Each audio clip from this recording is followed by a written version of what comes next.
Gabungan Pilihan Raya Bersih dan Adil Bersih merujuk kepada kes pengubahan wang haram AMLA bekas Perdana Menteri Datuk Seri Najib Tun Razak yang menerbitkan dana SRC International berjumlah 27 juta yang telah ditetapkan September depan untuk pihak penawar raya membuat keputusan sama ada akan memberikan DNA ataupun tidak.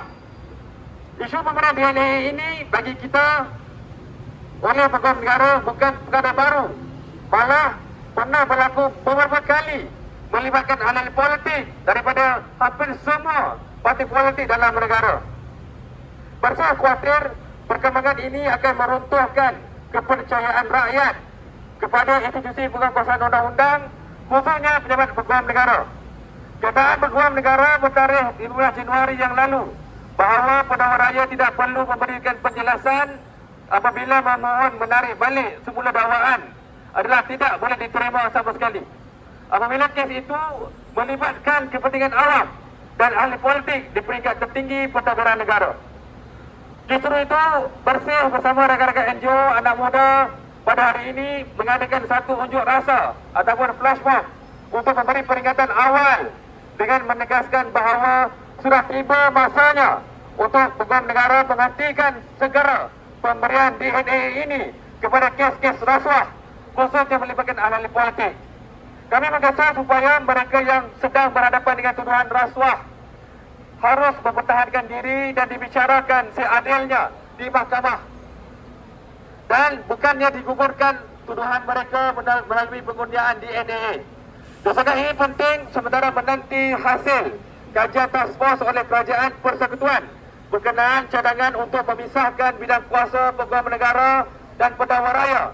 Dan sering itu, Bersih menggesa Perdana Menteri Datuk Seri Anwar Ibrahim untuk mengumumkan garis masa pelaksanaan pemisahan bidang kuasa ini serta agenda-agenda reformasi yang lain termasuk reformasi SPRM dan pendanaan politik. Bersih ingin mengingatkan kerajaan hari ini tentang janji-janji dan prinsip reformasi yang diperjuangkan oleh mereka sebelum ini. Rakyat sedang memerhati dan sekiranya pemberian DNA ini untuk kes rasuah sebegini berterusan, kepercayaan rakyat terhadap institusi awam bakal terhakis. Jangan ambil ringan gelombang kemarahan rakyat. Tolak rasuah, tolak DNA. Kita hari ini nak menyatakan peringatan kita. Kita tolak DNA, betul ke tidak? Kita tolak DNA, tolak rasuah, betul ke tidak? Tuan-tuan dan puan, hari ini kita tambah berita semalam berkaitan dengan kes Najib bahawa AG dan juga bahawa hakim telah mengatakan kalau AG masih tidak memberi ataupun DPP masih tidak memberi satu keputusan berkaitan dengan DNA, maka Najib akan mempunyai peluang untuk memohon DNA. Kita nampak selepas 2022 satu pilihan raya umum, kita nampak tiada orang dapatkan majoriti dekat parlimen. Sebab tu ada satu kerajaan perpaduan. Namun prinsip berkaitan satu kerajaan yang bersih kononnya telah ditolakkan. Prinsip ini telah diketepikan oleh ahli-ahli politik yang selalu menuntutkan satu kerajaan yang bersih. Itu satu fenomena yang sangat merisaukan. Betul. Jadi kita minta AG, satu pemisahan antara AG dan PP, iaitu peguam negara dan juga penawar raya kena dipisahkan supaya mereka tidak bertingkah atas kepentingan ahli politik. Betul. Kita jangan lihat, kita tak mau tengok lagi TPP yang membuat atau menjalankan kes dia secara pasif. Sebab TPP masih ikutkan kata peguam negara ataupun kerajaan. Sebab itu kita minta pemisahan AG dan PP. Boleh?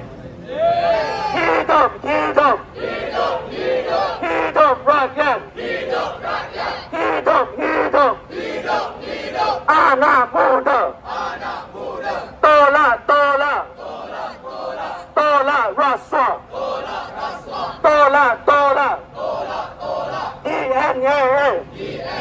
kita faham sebelum ini atas faktor kerajaan yang tidak stabil.